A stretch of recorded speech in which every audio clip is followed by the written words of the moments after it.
नाही.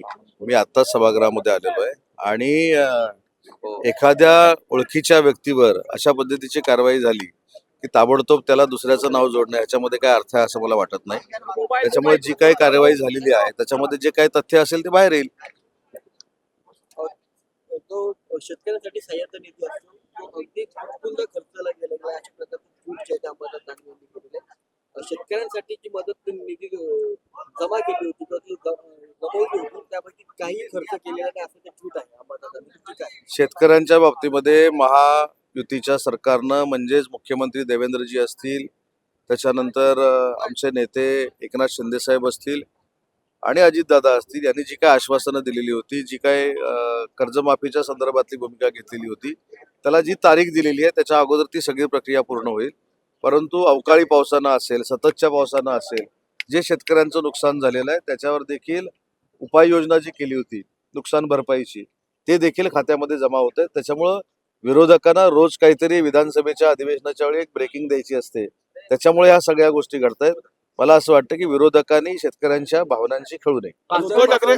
टीका केलेली आहे. भास्कर जाधव असं म्हणतायत की आमच्या आंब्यावरती घाला घालण्याचा प्रयत्न केला जातोय आणि मंत्री हे तगडूची उत्तरं देत आहेत. त्यांना जर फरक पडत नसेल तर त्यांनी गुजरातला जावं असं तुमच्यावरती टीका केली. मी सुरुवातीला जसं सांगितलं की वलसाड आंब्याच्या बाबतीमध्ये जे काही वातावरण तयार केलं जातंय त्याच्यापेक्षा कितीतरी पटीनं मधुर आणि प्रसिद्ध असलेला आमचा रत्नागिरी हापूस आणि देवगड हापूस आहे. जिओ नामांकन ऑलरेडी त्याला मिळालेलं आहे. जगाच्या बाजारपेठेमध्ये वलसाड हापूस काय आहे किंवा वलसाड आंबा काय आहे, कर्नाटकचा हापूस काय आहे आणि रत्नागिरी आणि देवगडचा हापूस काय आहे जगाला माहिती आहे. त्याच्यामुळं त्याच्यावर आक्रमण करण्याचा प्रश्नच उद्भवत नाही. एवढ्या ताकदीचा हापूस आंबा आमचा रत्नागिरी आणि देवगडचा आहे. तरी देखील वलसाडच्या माध्यमातून काय अर्ज केला गेलेला आहे, त्याच्यामध्ये कशा परमिशन त्याला मिळणार आहेत किंवा परवानग्या मिळणार आहेत याची आम्ही खातरजमा करून घेऊ. परंतु रत्नागिरी हापूस किंवा देवगड हापूसवर कुठचाही अन्याय होणार नाही ही भूमिकाच सरकारची असणार आहे. त्याच्याबद्दल कुठेही दुमत असण्याचं काही कारण नाही. केवायसी रखडली म्हणून जे शेतकऱ्यांना मदत जाहीर केली होती शासनाने, त्या केवायसी मुळे कोट्यवधी रुपयाची मदत जी आहे ती अनेक शेतकऱ्यांपर्यंत पोहोचली नाही. कोणाचं नेमकं फेल्युअर म्हणतात? काही त्रुटी असतील तर त्या दूर केल्या जातील, परंतु केवायसी मुळे कुठच्याही शेतकऱ्यावर अन्याय होणार नाही ही देखील आमची भूमिका आहे. केवायसीमुळे 355 कोटी अडकून पडलेले आहेत सरकारला. गुजरातचं 500 मीटर आत पालघरमध्ये आलेले तंबू ठोकले त्याच्यावरती ते ग्रामस्थ संतापले. तर याच्यामध्ये माहिती घेऊ ना. आता सीमावाद सुरू झालाय, गुजरात आतमध्ये महाराष्ट्रात घुसलंय की महाराष्ट्र गुजरातमध्ये घुसलंय हे मला इथे आता नागपूरमधनं सांगता येणार नाही.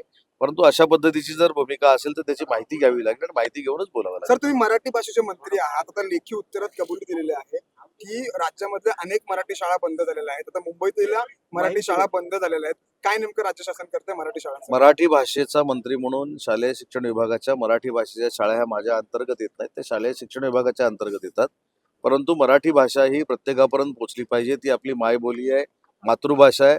त्याच्या संवर्धनाचं काम मराठी भाषा मंत्रालय करतं आणि आम्ही योग्य त्या दिशेनं आणि योग्य त्या मार्गानं मराठी भाषा मंत्रालय चालवतं. एवढंच मला यामध्ये सांगायचं. मराठवाडा असेल, विदर्भ पार्थ असेल, पवारांना का वाचवलं जाते, पोलिसांनी त्यांच्यावरती गुन्हा का दाखल केला नाही असा सवाल न्यायालयाने केलेला आहे.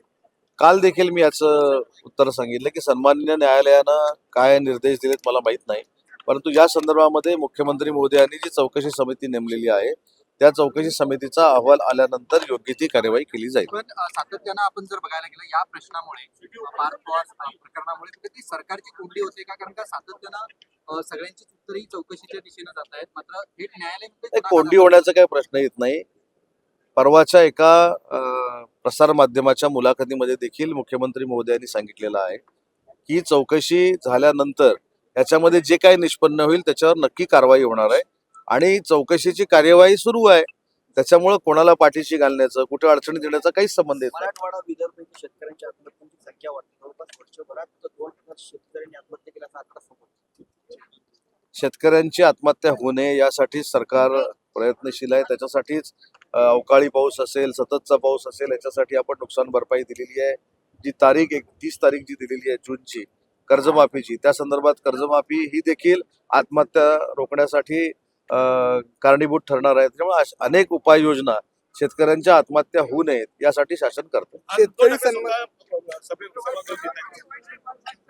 शुभेच्छा आहेत. शेतकरी सन्मान योजना एका ठिकाणी राज्य सरकार म्हणतं की शेतकऱ्यांसाठी आम्ही काम करतोय, मात्र शेतकरी सन्मान योजनेचा लाभ जो आहे तो अनेक शेतकऱ्यांना आदेश दिला की निधी वर्ग करा, मात्र तो निधी शेतकऱ्यांना पैसे भेटत नाही, या बाबतीमध्ये स्पष्ट भूमिका शासनाची अशी आहे, मुख्यमंत्र्यांची, दोन्ही उपमुख्यमंत्र्यांची देखील आहे, की शेतकऱ्यांसाठी ज्या ज्या काही योजना मंजूर केलेल्या आहेत, ज्या ज्या काही फॅसिलिटीज दिलेल्या आहेत, त्या तंतोतंत शेतकऱ्यांपर्यंत पोहोचल्या पाहिजेत.